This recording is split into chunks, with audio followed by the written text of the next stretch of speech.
Hi friends, welcome to my channel TK TV. ఇప్పుడు మనం చేయబోతున్నది cappuccino coffee. ముందుగా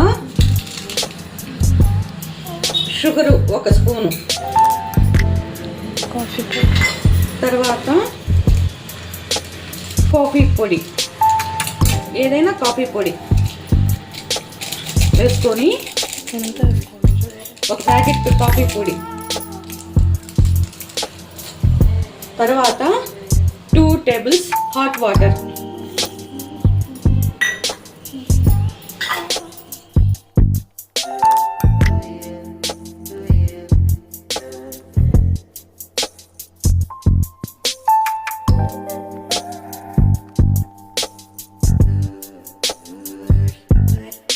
బాగా ఫామ్ అయింది.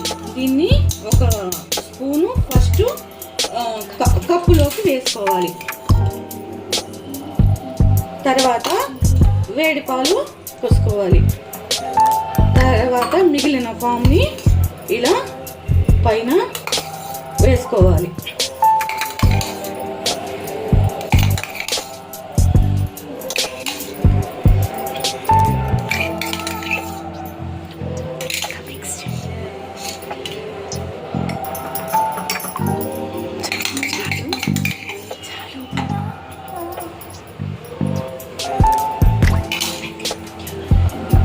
ఇప్పుడు మన క్యాపుచినో రెడీ. ఇది నచ్చితే లైక్ చేసి సబ్స్క్రైబ్ చేసుకోండి.